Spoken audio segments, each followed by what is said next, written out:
All right. Welcome to Brown and Browner. Welcome. We are Back. happy to see you guys in the new year. We hope you brought the new year in right Yep. and are enjoying a lot of the sports excitement that we're seeing now that we're at the end of the college football season, as well as the professional football's regular season, and now starting the playoffs. Yep, absolutely. We're in a fun time of year where it's more competitive in football on both ends and everything's kind of coming together. Football is the focus. If people haven't realized yet, it is the focus right now in sports. Maybe we'll get to the Olympics here in February, but until then, it's all football, and we're going to cover every bit of it as much as we can here. That said, also, like my partner said here, Happy New Year at the same time. My advice to everyone: set some goals. Try to be better to people, that kind of thing. Like we've always advocated here as much as you can in the 2026 year. Continue to do what you can do, for community and pride. That's absolutely. Oh, that's great to point that out. And again, make realistic goals. Yeah. Make goals for the betterment, not just of yourself, but for the community around you. And I think if we all started there, we'll make a big difference in the world as a whole. Yep. Now we've seen a lot of stuff in the news, even kick off the new year. It is what it is. We'll get to that maybe at another time. But right now we're going to focus on the immediate need for sports and happiness as much as we can. All I gotta say is, sports in general make you happy. Even when your team loses, it's just the whole idea of being there and the excitement around it. And the other thing I would say is carry the Christmas spirit that everybody seems to have. And as soon as January 1st changed, and I saw this again this year, it was like all of that disappeared. And it was back to business as usual. Carry that Christmas spirit forward. Think about your fellow man. How can you be a better you, and how you can contribute to the greater good will make us all a better society and a race. 100% agree. 100% agree. And I'll transition that right into the world of college football and the playoffs that start off tonight and tomorrow, I believe, in the two semifinals. And honestly, there's no better feel-good story than Indiana football, in my opinion. It is just awesome to watch Kirk Cegnetti and Mendoza and all those boys. I want to see them win the Natty. I don't care. I've never been an Indiana fan, but my God, it's just cool to watch. 100%. I've never been an Indiana fan, and I go back to the Knight era. And hey, I love meeting Randall L. when he was there doing it for a minute. I've never been an Indiana fan, but one of the greatest stories, one of the greatest turnarounds in college football history of a team that basically nobody even cared much about. And fans, they showed something on TV a little while ago where the fans were less than like 5,000 people in the stadium when they were playing, and look at where they are now. Yep, I would love to see them cap off the whole thing. I mean, they're going against the power program in Oregon. We know that. They've got a great lineup as well. But honestly, when it comes to team sports, if I'm going to go down the road 15, 20 years, and I want to show my kid, hey, this is how team sports is meant to be played, it's Indiana football. And there are no pure stars on that team on any one position. But I tell you what, as a unit, they know their roles. They play the most disciplined brand of football I have seen in quite some time. I'd say maybe even 20 or 30 years, honestly, of watching college football. The last team I can remember that was this good as a unit was Miami in like 2000. It's been a while. Well, transition, I think, is what really speaks to the coaching, because they weren't used to winning, because they had the kind of culture they had, and because they didn't have these star recruits. Nobody's going to Indiana as their first choice for a college if they're being recruited, they're heavily recruited. So for that turnaround, to me, this is like in contrast. Now, let's see what the future brings.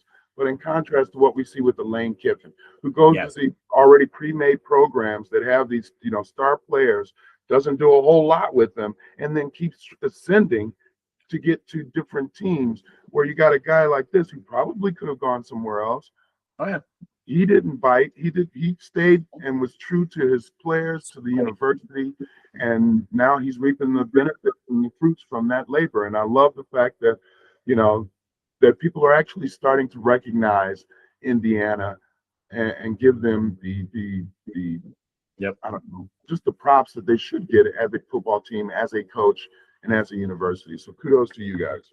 If anything, if I want to predict the college football playoff, and it's funny you mentioned Lane Kiffin, because his boys are on the other side, on the other semifinal against the U, And it's funny that the dude sold out on a team that probably could win a natty. Honestly, Trinidad Chambliss, he is that dude. I mean, like he converted his team, and I get it. For him to make the decision, he had to do it when he did because of the portal and all of this stuff, and recruitment and stuff. But how bad would you feel as a guy who came there because of Lane Kiffin? Yep. And then he deserts you when it matters the most. When you guys achieve and you're about to achieve, something that you set as a goal, all universities should set as a goal, and you're at the precipice of greatness, and he deserts you. Well, and a couple of the defensive linemen spoke out this week. It's like, hey, that dude just needs to stay in his lane. They're already kind of coming out against Lane Kiffin because he sold him out, and deservedly so, 100%. Now, do I want Ole Miss to win it? No, I want to see the U complete the comeback story as well for 20 years. I want to see the U versus Indiana in that championship. Who else wants to see the U? The selection committee, because they want to be vindicated for the whole Notre Dame U. Because when Notre Dame lift them up, and there are a lot of people who are saying, "Oh, well, how can you?" I think it was ludicrous because Notre Dame lost to Miami and lost to a team. You guys have similar records, similar strength of schedules. You should not expect to be higher than that team. That period.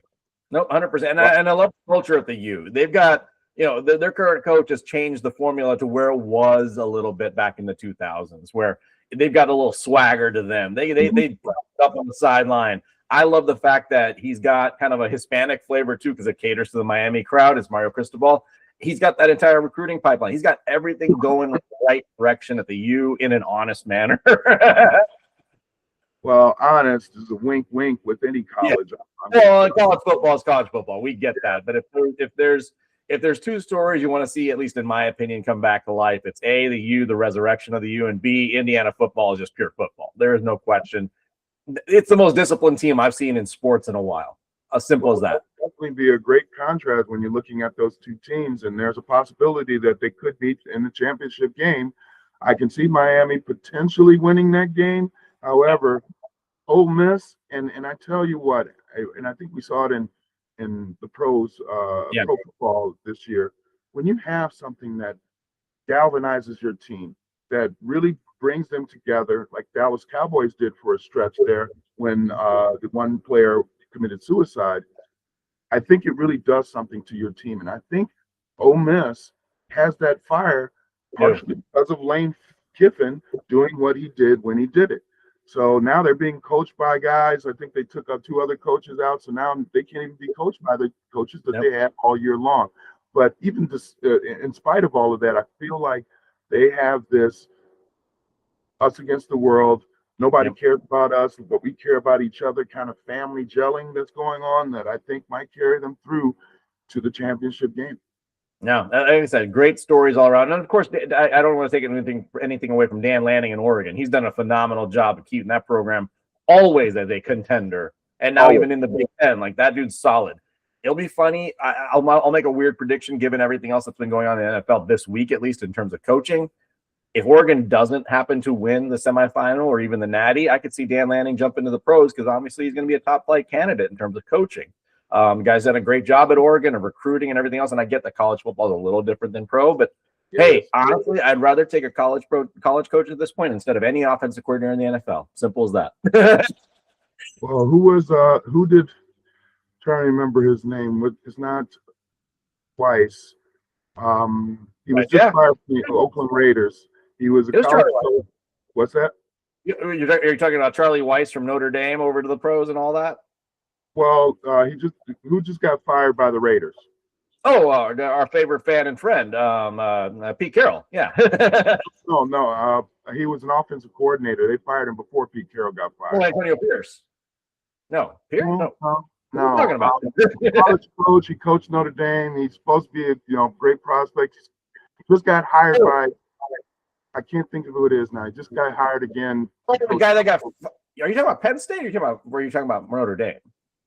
Notre Dame. He coached Notre Dame. Marcus Freeman, and then before Marcus Freeman was Brian Kelly. That's who it is. Brian Kelly. Yeah. Brian, that guy should be washed out of sports. Well, look what happened to Nick Saban. I know. I mean, So Dolphins. I'm not sure that a college coach, just because you're a great college coach, that translates to. It's a different.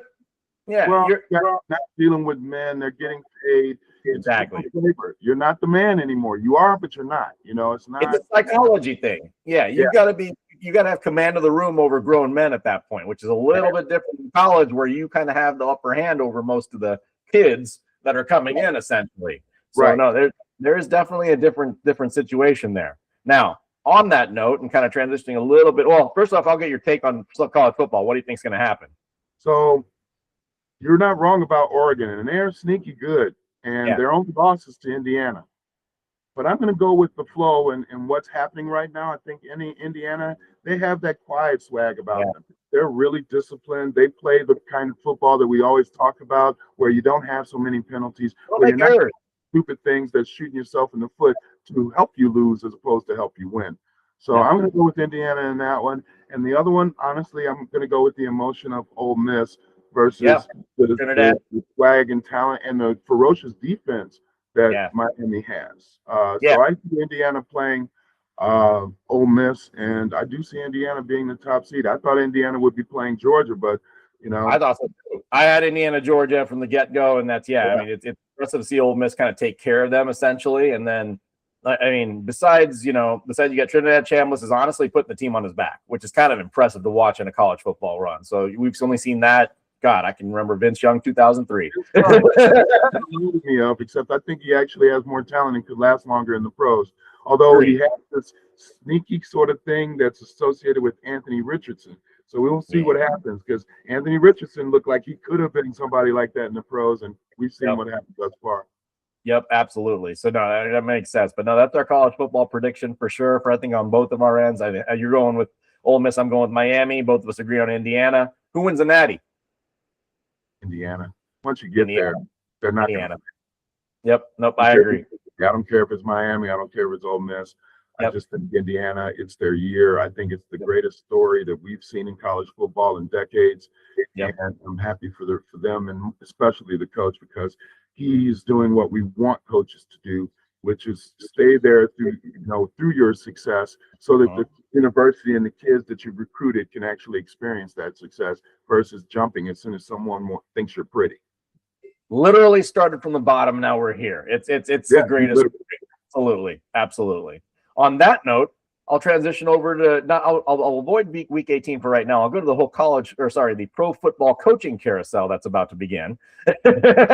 Only because it hits a little bit close to home here in Baltimore. So I wanted to ask you that, given that you are a Baltimore fan, you're right there. How are they feeling about this? Because honestly, despite what has happened, and I know in recent history, and he has a great pedigree overall, but in recent history, they've had sort of like 2 or 3 losing seasons, didn't make the playoffs this year. Not losing seasons, but not, well, maybe they were losing seasons. Yeah, personally, it's a smart decision, I think, on the part of ownership. And it was due. I think it was probably overdue from last year, and they didn't do it. And then this year they did it. If you talk to fans here, honestly, they're like, yeah, this is fine. We're no problem. Because you had to choose.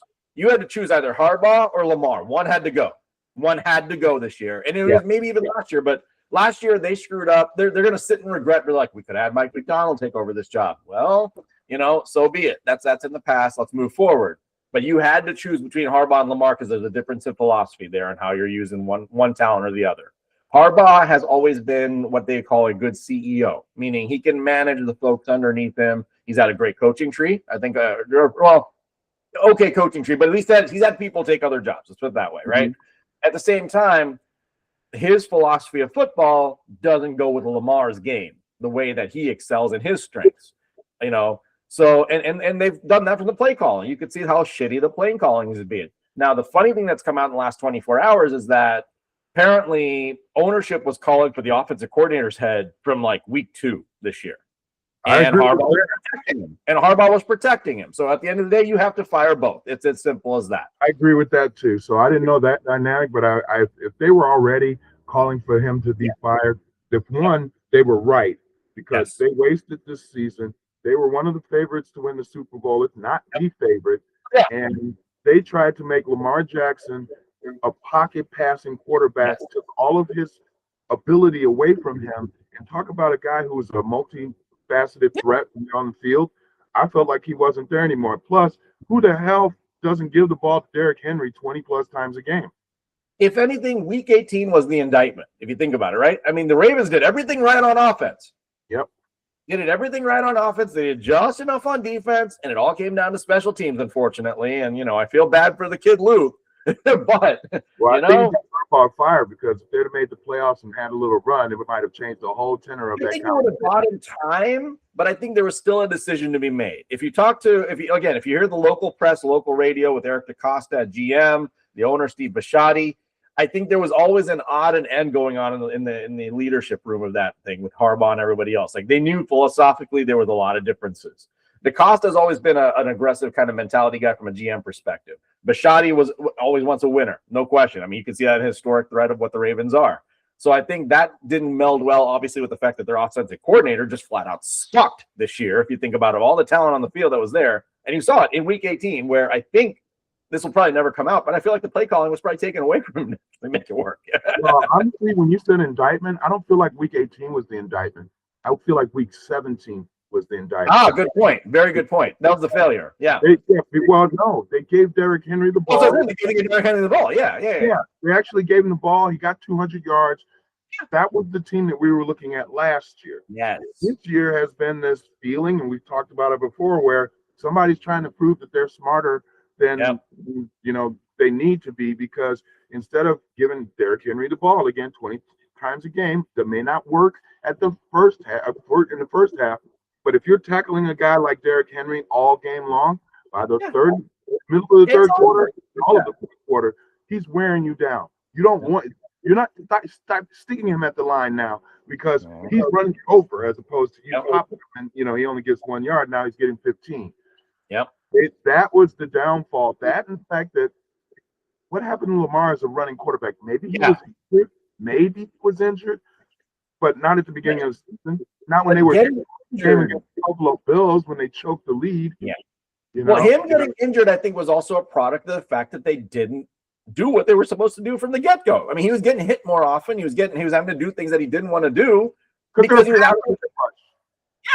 Yeah, exactly, because they were passing. So, I mean, at the end of the day, it's a full season of downfall. I think, honestly, probably the biggest tragedy in sports this year, I think, from going from here to literally here in terms of production.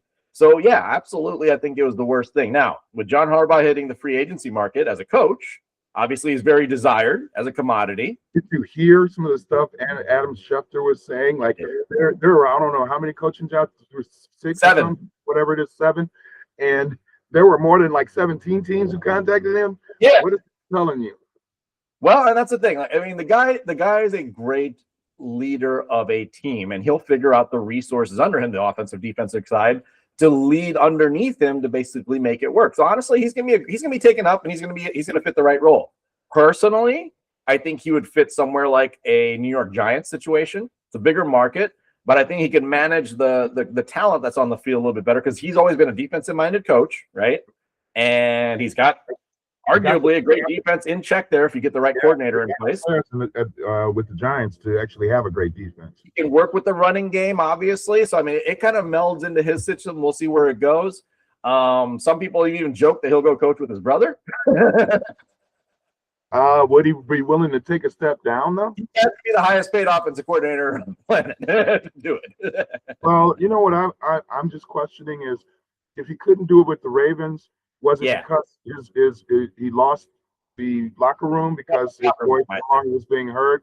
Was his relationship with Lamar, tainted because of the offense coordinator, but they were just playing the game all year, making it seem like they were still lovey-dovey, but they weren't? Because otherwise, if that wasn't the case, then what's going to make him better somewhere else? Right. Like, what is he may have been a great coach, but is he a great coach today?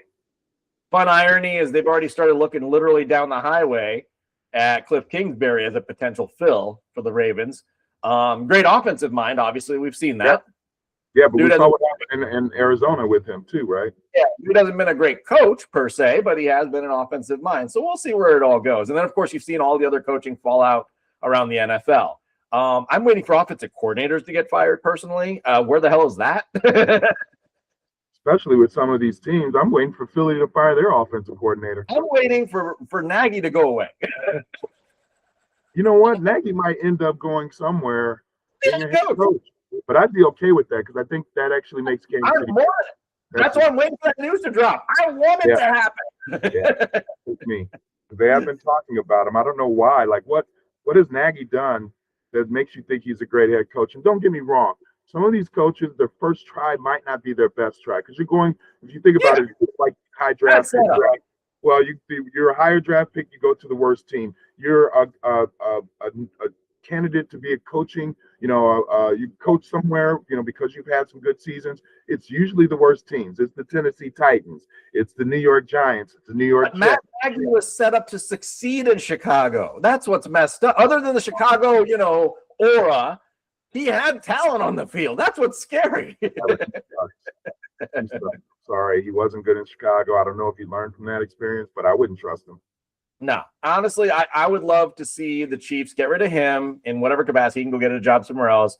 Bring back Mike Kafka, who is the original quarterbacks coach for Mahomes, and he's had some offensive coordinator experience here and there. I would like to see him come back as the OC under Reed, and then we hopefully can retain Spagnuolo as well, who's a prime candidate. Again, it's another guy that fell into a bad situation as a coaching candidate with the Rams way back in the day.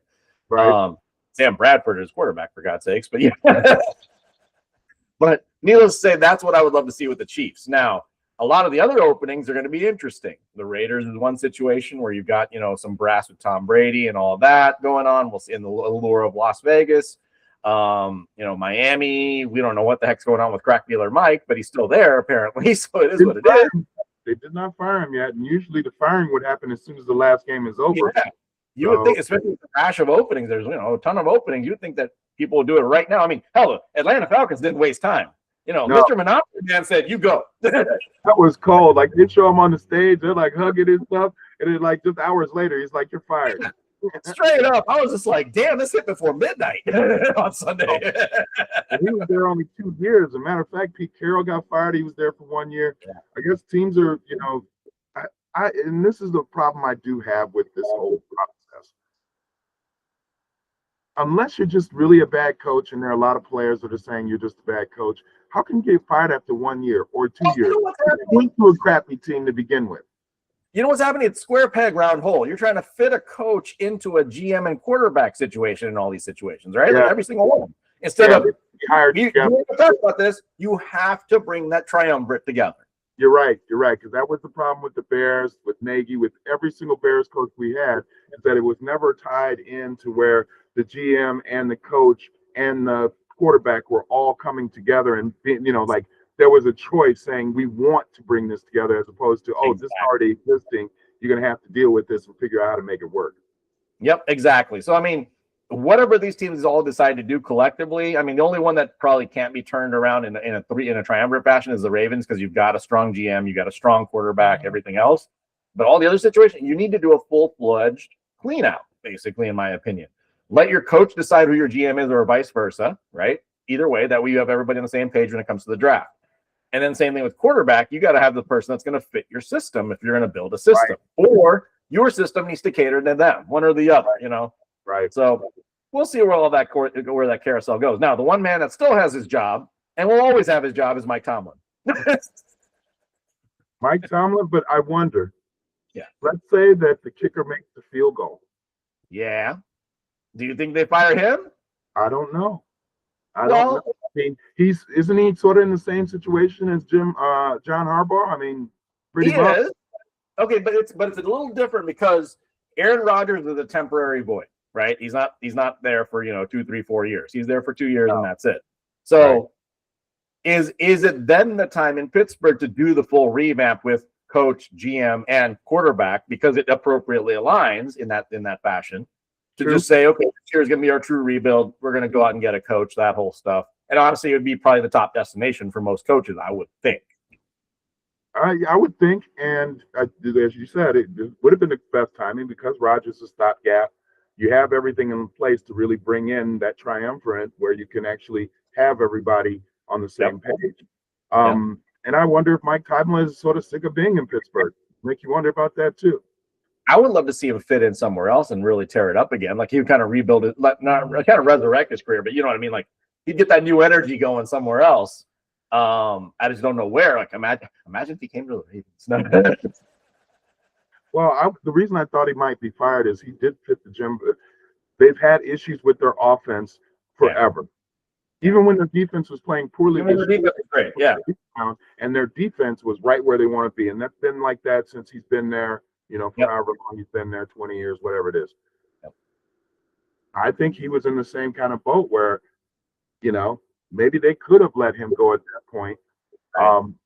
But now that he's won, and, you know, I still think it's ludicrous when you look at their careers that they don't get a chance to call their own shot, even though both of them basically have only had three. Well, Harbaugh has only had 3 losing seasons in his tenure. Yep. Tomlin hasn't had a losing season in his tenure. Tomlin doesn't know he doesn't know this. He doesn't know this when it comes to the playoffs. So he doesn't know that either. So again, and if you think of Harbaugh, he's had some good teams. He won with Flacco, but he has done nothing with Lamar, who is by far a greater talent. Yeah.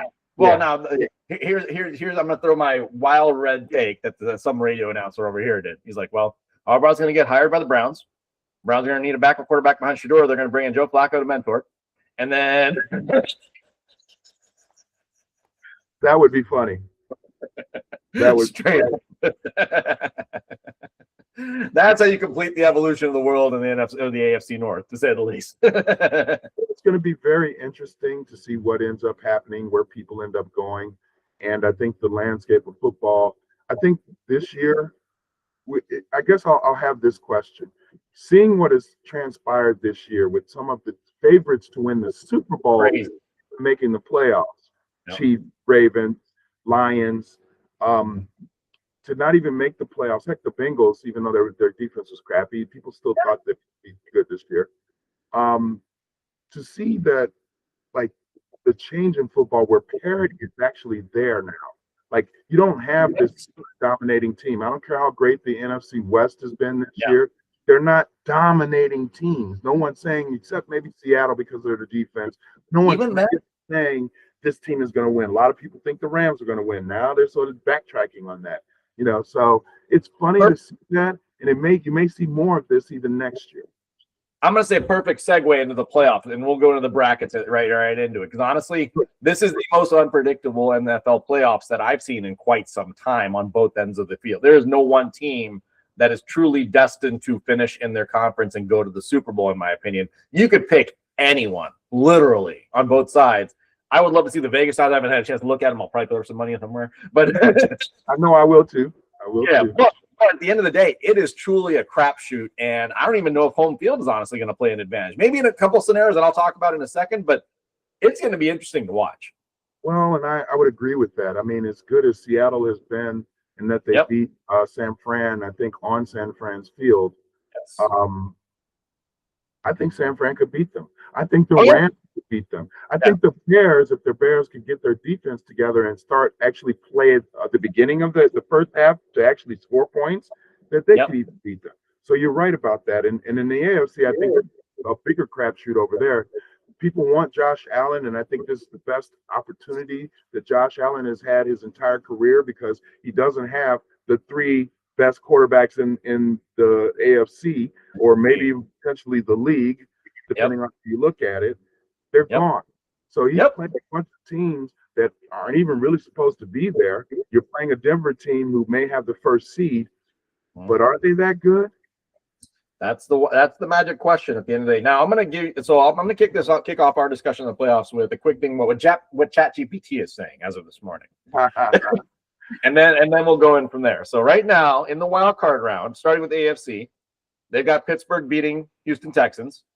Pittsburgh's obviously hosting that game in Pittsburgh, but that'll be I think both you and I are skeptical of that one. I like the Texans personally, but I don't know about that. They scored more points than I thought they were going to score against Baltimore. But the Texans are for real. The Texans defense, they're for real. They're for real. Then they've got the Bills going over Lord Farquaad in Duval County in first round, which could happen. I'm kind of on that train right now, even though the Bills have shown me nothing all season.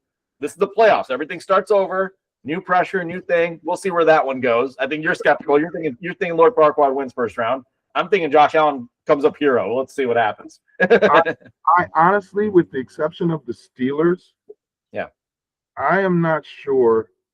You're probably going chalk. Well, I mean, if you look at the games across the board, yeah, in the AFC, not the NFC. Yeah, Jaguars are better than people want to say they are. I know we don't think Jaguars is being that good. They've got a sound ground game. Trevor Lawrence is getting the ball out. Their defense is stronger than everybody thinks. Exactly. Like, they're not getting the props that they deserve. The Bills are one half trick pony. They've got Superman can put on his cape, but we've seen that fail. We've seen his kryptonite. And if you can stop Cook, who is he throwing to? Exactly. Who's he throwing to is the magic question. So it makes you wonder. They have to put up 30 a game to win in the playoffs. They have to put up 30 a game.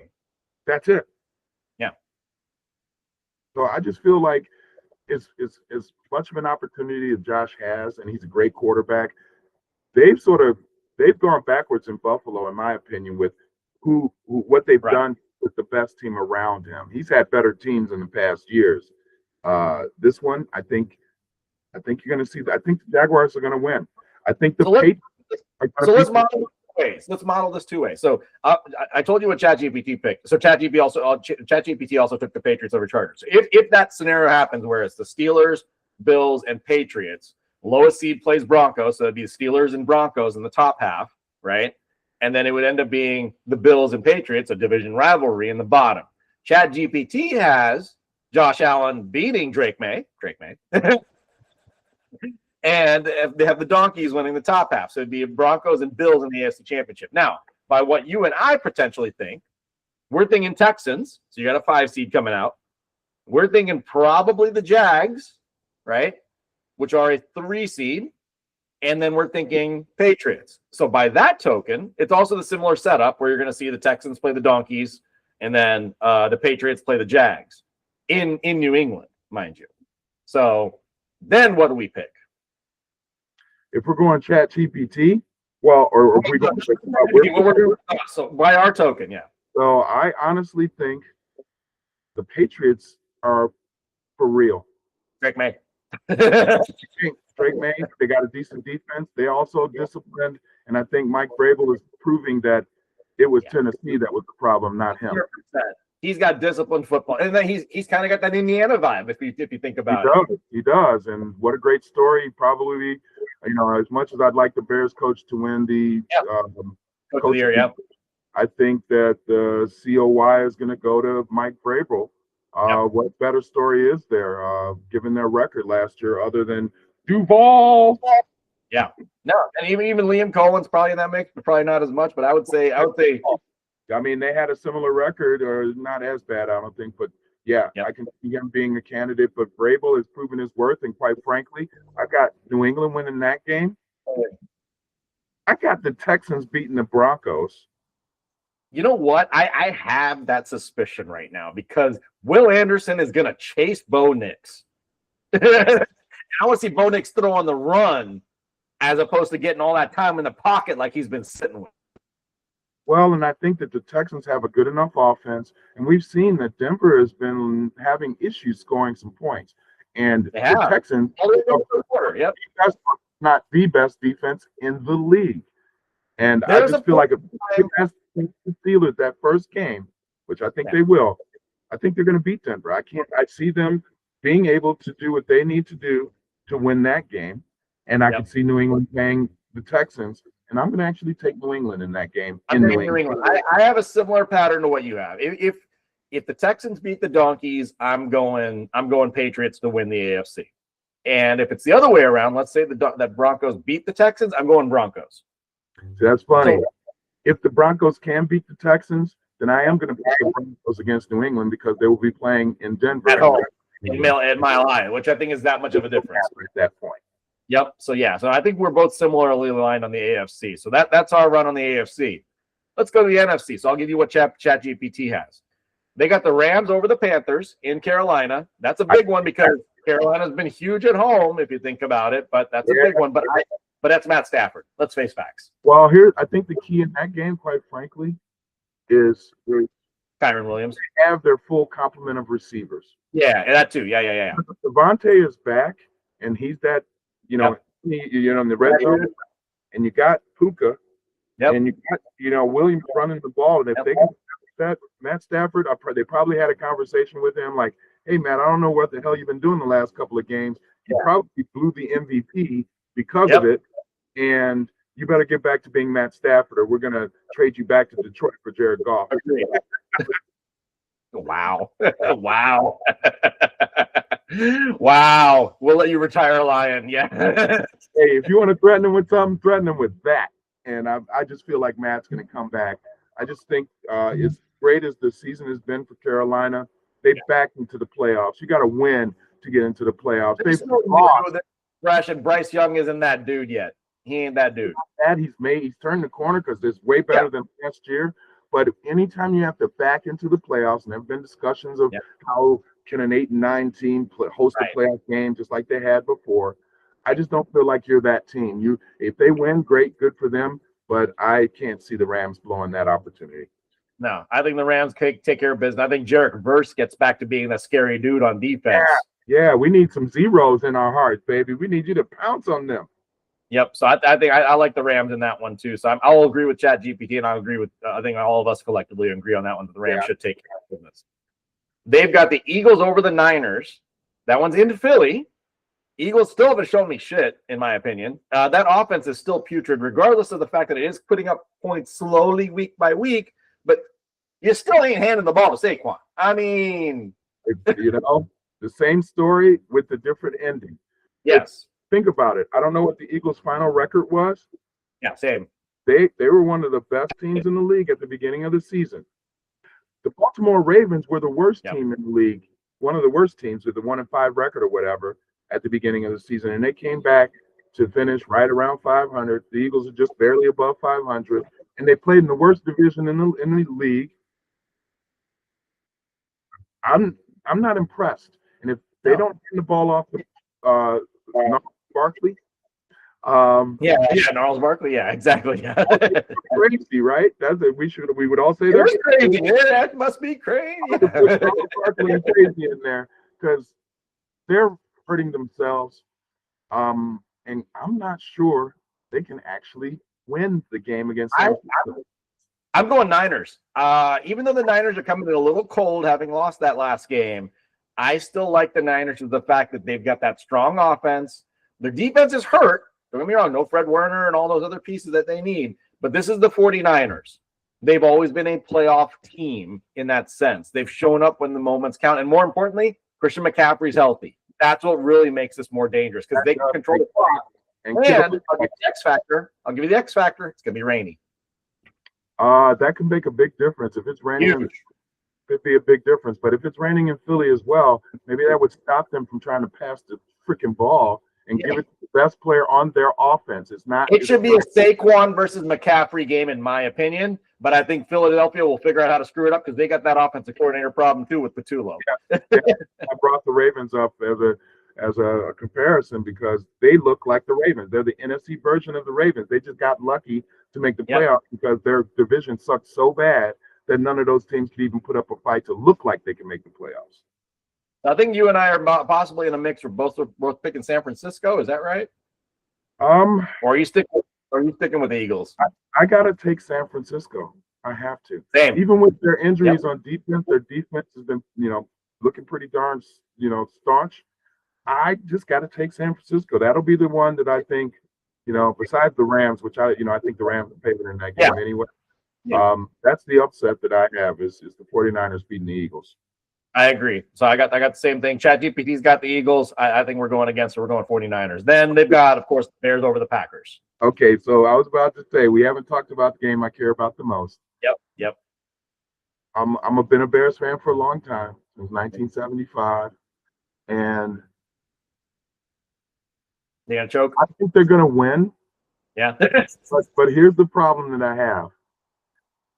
They won't win the game if they go the entire first half like they have in many games this season and not scored. This fourth quarter game.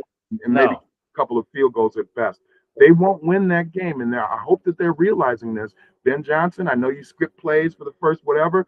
Throw that shit out the window because it hasn't proven to be effective enough. And you guys are chasing the lead at the end of the games, and you've lost the last couple because of that. I'm going to give 3 syllables that need to start this game and end this game. Manungai. Yeah, there you go. Manungai. Give him the ball. Give Swift the ball.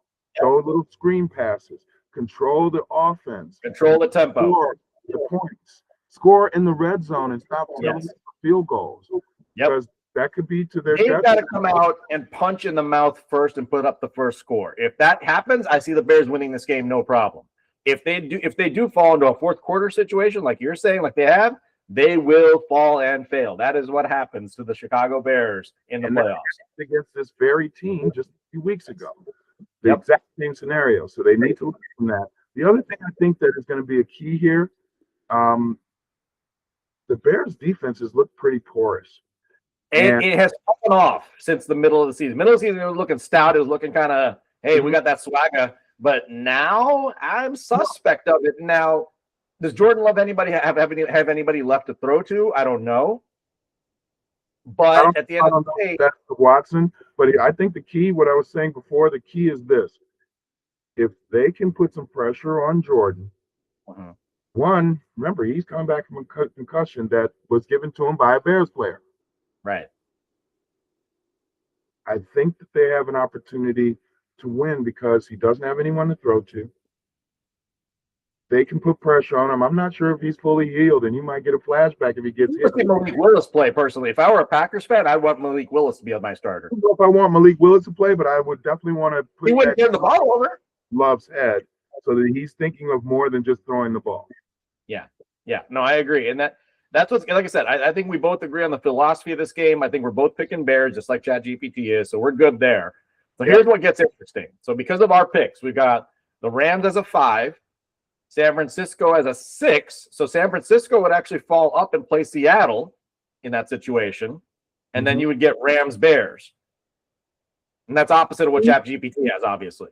Honestly, it's because they got Philly winning.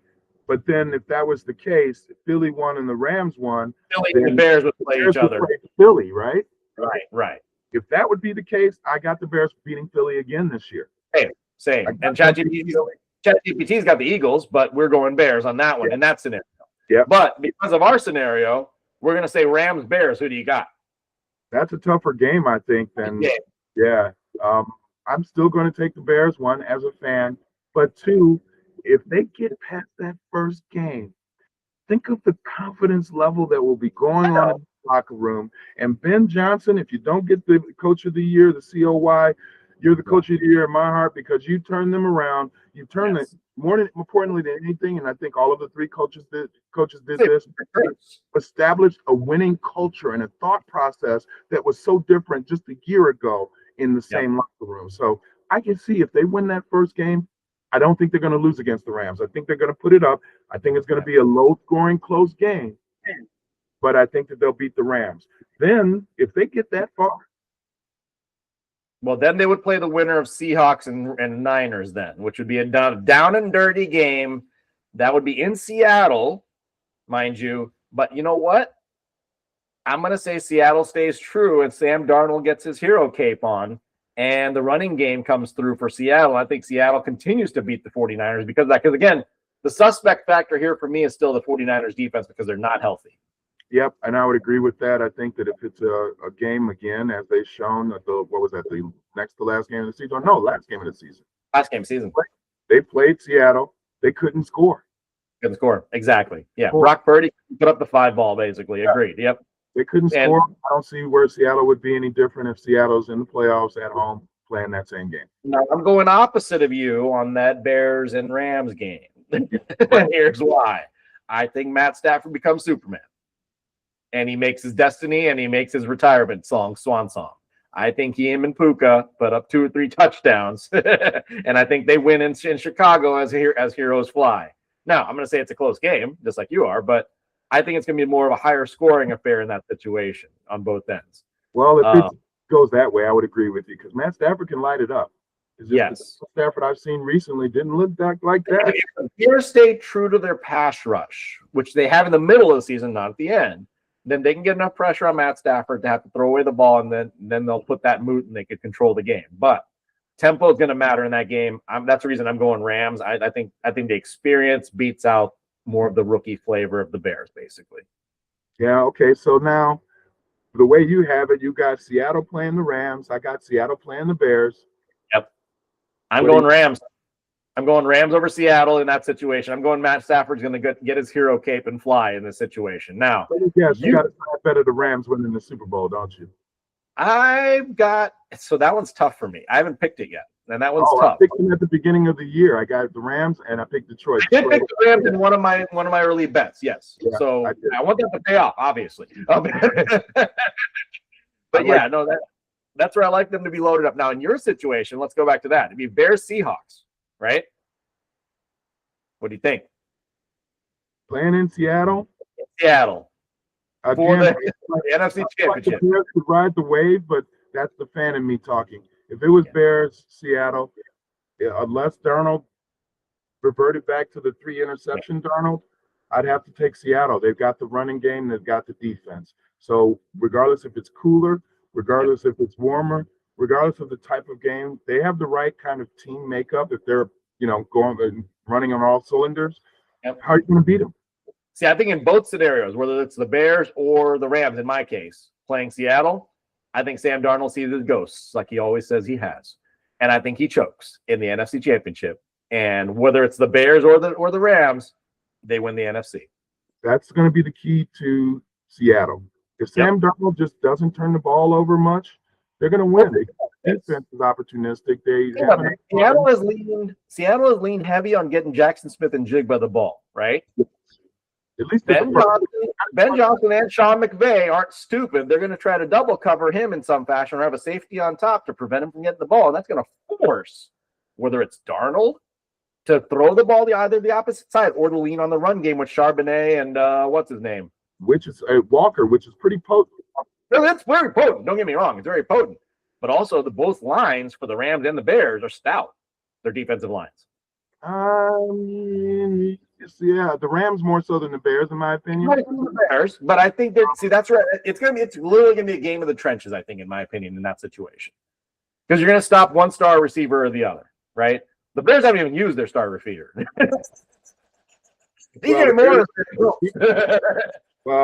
And that's where Roma Dunze hasn't seen the field.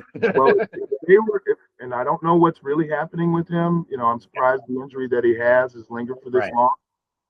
But if they were trying to keep him because of the playoffs, and he comes out in the playoffs and has got burden, and they've got burden and they got more, and they've got and they got tight ends, with Komet, the way they're using him, the way Ben Johnson has historically used tight ends, even when he was in Detroit. I think that they could score 40 points and beat everybody. I feel like DJ Moore's situation tracks back to week 13, 14 when he got hit in the head. Remember, really bad, cheap blind shot. Yeah, I think it goes back to that, unfortunately. And I hope he's recovered from it. And if that's the case, and he's deployed for the playoffs, great, no problem. You need a healthy Roma Dunze to just be that slot guy, just to kind of take everything to pressure. You got Burden, you got Walker. The Bears, even with some deficiencies on offense at times, and especially this year because they played without their whole starting lineup crew for quite some time. If they can all gel at the right time, the Bears could be just as great as any of these teams, as long as Caleb and Ben Johnson get on the same page for the first 30 minutes of the game. Exactly. All right, so with that said, I think we've got basically a four-way setup, and I'm not going to go into the true matchup of it, but we've got basically either the Broncos and Pats, and then we got either Rams and Bears. So that's kind of our quad, if you will, of the mix of teams that we could have in the Super Bowl, basically, right? Oh, you forgot Seattle. So you said Broncos. Sorry. Well, yes. Well, neither of us picked Seattle to win, though, right? Or did you pick Seattle over the Bears? I picked Seattle to win against the Bears, unfortunately. Okay, so then it's Seattle and the Rams, and then Patriots and Broncos. So that's kind of our final four mix there. In any one of those scenarios, if I'm going to pick one and I had to put my money on, I'm going Rams. I was going to say, I know you're taking the Rams. Honestly, I hate to say this. Broncos? I think the AFC is going to win it this year. Oh, It's not going to be the Chiefs. yeah. I do feel like if the Broncos get everything together and they make it to the Super Bowl, Yeah. they're going to win it because they have that defense is elite. New England has it too, but the Broncos have it sort of like how Seattle has it and the Texans have it. They have that really good defense that can create turnovers, that can put pressure on the quarterback. And if the Broncos get it right, I'm not saying they will, but if they get it right, I think they're going to win the Super Bowl. Well, they got the right coach for it. That's the other piece to the pie here. Yeah, he's been there. Sean Payton been to the dance. Sean Payton seen the dance. He's made it work with a team that was less talented, honestly, at one point. Yeah. So that there's no question there. Seattle, fresh coach, Mike McDaniel, but not Mike McDaniel. McDonald. Sorry, McDonald. Yeah. Donald and Darnold. Not him. He's in a whole different climate. Yeah, Donald and Darnold on one end, and then of course you got Sean McVay and the Rams. So I mean, honestly, that's a great quad. I think that's a good ratings bonanza for the Super Bowl in any sense. However that quad mixes out. I think in each of those situations, you've got a team concept in all four of those teams, which is kind of cool. You don't got one man carrying the Superman cape in any fashion, unless it's Matt Stafford. And you know what's funny is that I don't know what ChatGPT is saying. You've got the Rams being that low seed that makes it to the finals. ChatGPT, let me see if I can get this on camera. ChatGPT has the Bills winning the whole damn thing over the Seahawks. Oh, over the Seahawks. So they got a really weird setup, yeah. I think the dark horse here are the Bears. I think they have the potential to pick up a team if the defense can be more stout during the playoffs. They could put up 40 in the game. Yep. I think the dark horse on the AFC side are the Bills. Oh, the Bills. Because the Pats really aren't a dark horse. I mean, they're the second seed. They are and they aren't. I mean, they're still living in the shadow of what Brady did, right? But at the same time, Vrabel and the boys, they're disciplined, you know? Nothing loud. I mean, Stephon Diggs, other than maybe a misdemeanor or whatever's happening. He's honestly, he's been a leader. He's done what he needed to do to help be a good team. I mean, New England, it's a hard pick. I said if the Broncos do what they're supposed to do, they'll win the Super Bowl. But quite frankly, it could just as easily be New England because of they've turned it around, how they play the game. They've got a good running game with Ramon, Stevenson, and Johnson or whatever. They've got enough passing. Drake May should be at least the offensive player of the year. Yeah. Not the MVP because no one picked them to be where they are. Everybody expected I can't even say his name right. To be able to perform, but when it counted, they thought he would choke. And he showed it throughout the entire year. He was very consistent in how he played. You didn't even have the Matt Stafford up and down. People saying Matt Stafford deserves the MVP and he might very well win it. But boy, the last few games and some games in the middle, he looked great. And then at the end, he looked really bad. He looked pedestrian. They might have played themselves out of the playoff, the MVP conversation in that final week, honestly. That was the kind of interesting take on 18. Yeah. I mean, throwing so many interceptions and having, the opportunity to be the MVP, I just found that amazing. I think Drake May should win it because of that, because he has been consistent throughout. And again, Stafford's playing with arguably the best receiver. The best receiving core of anybody in that game. Yeah. Whereas Drake May is playing with who? Booty? Yeah. He got Keyshawn Booty and Stephon Diggs who gets booty. I mean that's that's what it is. It's a hell of a locker room. But he's bringing back that old New England Tom Brady used to make all of these guys look great. Drake May is sort of doing the same thing. So I feel like he should win it just because of that, because he's not playing with the same kind of tools that Matt Stafford. This is a year one system with Vrabel. Think about that. You've taken whatever talent was on the field with Drake May and turned him into that dude, which is pretty. Yeah, that dude, and it was no fluke. People were wondering, but heck, they beat some good teams and they put points up against good teams. And again, the Buffalo Bills, who had a stronghold on the whole AFC East. Well, it's funny because people had a shocked. question mark on that entire draft class with Drake May and Caleb Williams and all that. Look what a good coach does when he actually has the talent on the field, instead of, throwing these guys into the wolves and expecting them to thrive somehow. I think a good way to close this out is actually commenting on that. I don't care what you have as far as the talent on the field. You got the wrong type of coach who constantly are trying to put the round peg in the square hole, because my system is the system, like Mike Martz used to be. Yeah, Mike Martz.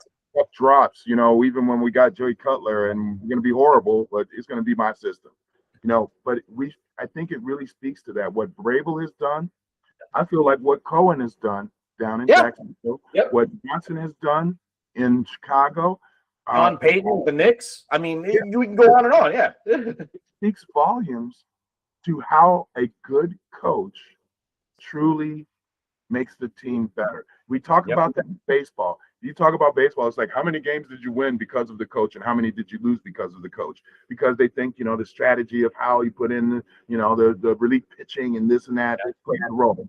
Joe Madden, I'm mad at you still. You tried to lose the game, and you weren't. What history? Yeah, the only time the Cubs had a chance to win a World Series, you were trying to sabotage it because you thought you were smarter than everybody else. You bum. That's why you're not coaching anymore. But again, I think it speaks volumes to how a coach can really, you said it earlier, and I think you said it well. Either you figure out the talents of that player and you model your whole, offense around that, or you make sure you get the quarterback that matches your offense. Yes. But you can't go into a situation and say, this guy's talents, and we're seeing it in Baltimore, as you mentioned earlier, this guy's talents is running the football. He could take a player off the field because they have to spy him every play, if not two plays. We're going to stop doing that and put him in the pocket and have him pass the ball because we think that's where he's going to be the most effective. That's stupid. And they did that with Justin Fields in Chicago. They've done that with many quarterbacks throughout the past that limited their abilities because you were trying to fit them into your system. Absolutely. So all of those coaches that turn these franchises around, have them playing real football and bringing out the best in those players that were in that locker room. Absolutely. Absolutely. On that note, who do you got? I have for out of that mix, like if you had to pick a Super Bowl winner today, regardless of how we picked the brackets and everything else, who do you got? Honestly, I would, I said Broncos and the Patriots. It's Seattle. I mean, Seattle has the full complement of everything you need. The only problem with Seattle is whether or not Darnold turns into New York. Yeah, exactly. Like the Minnesota Sam Darnold. So that's the only difference. Nope. And that's where I'm going to go with experience and everything else. I'm going Rams on that situation. That's where my money's going to sit, basically.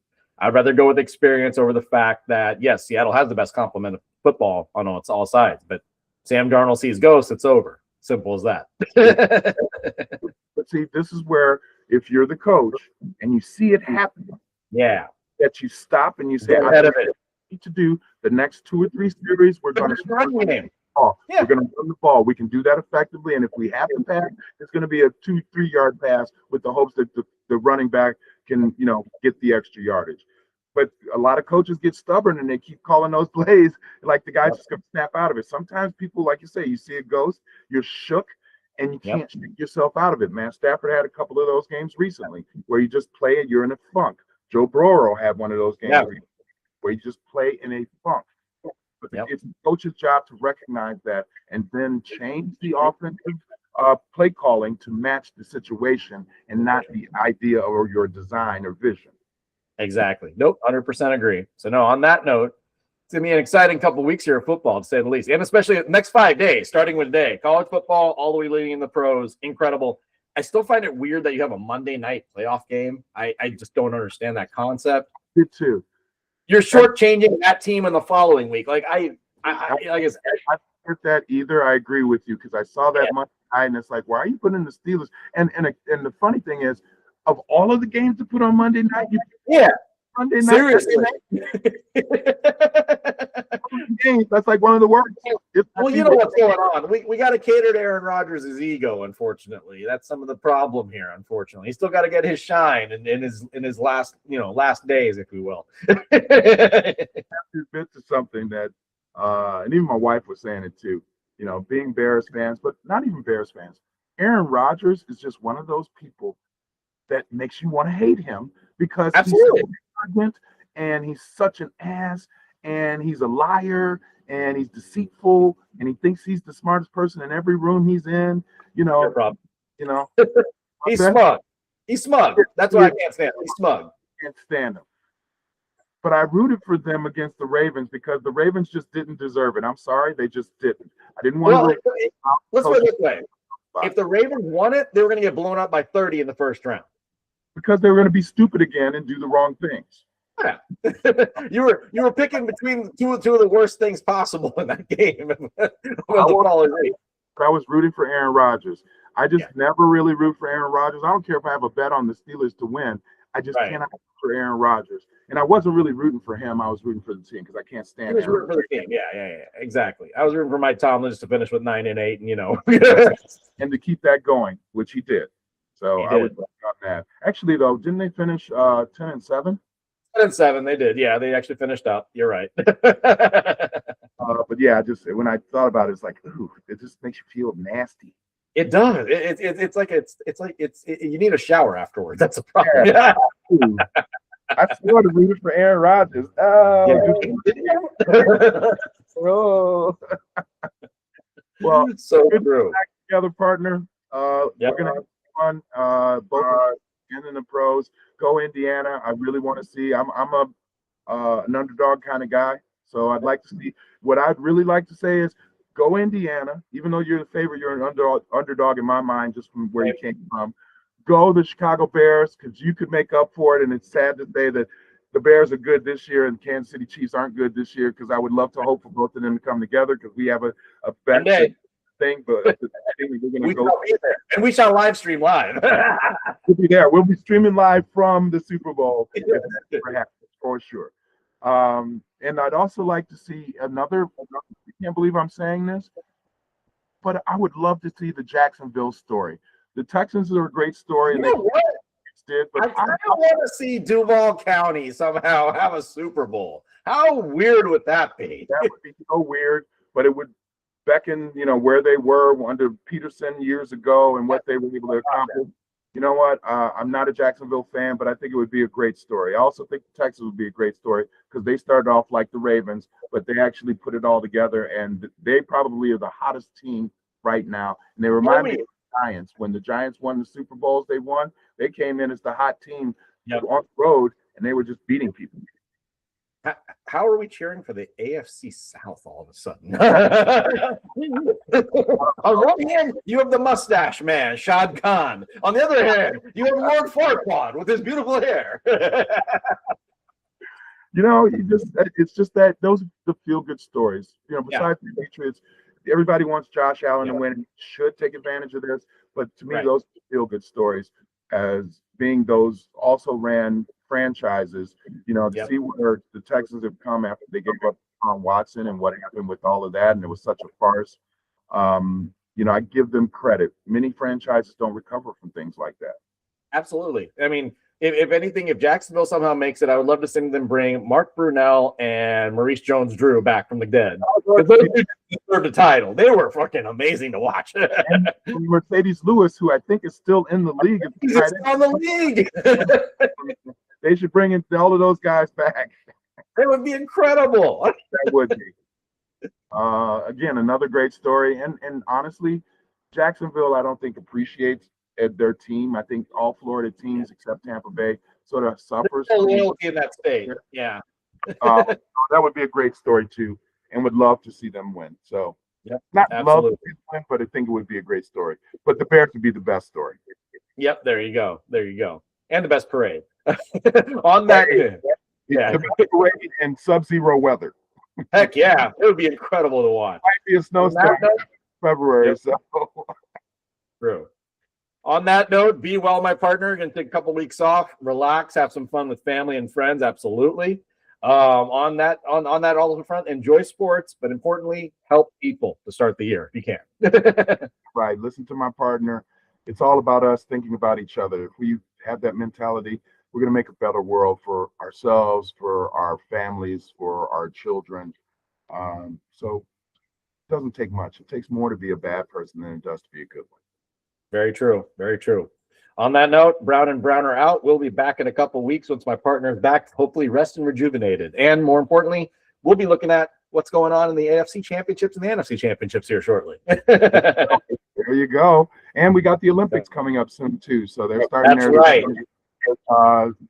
Figure skating and such. So check it out. Again, sports is good for your heart.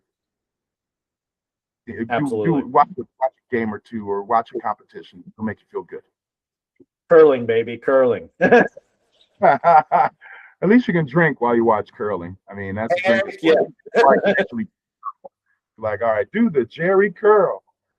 Yeah. Anybody remember The Last Dragon? Heck yeah. That. Peace out, my brother. We'll be back. Got it. Take care, bro. Be well, everyone. Likewise.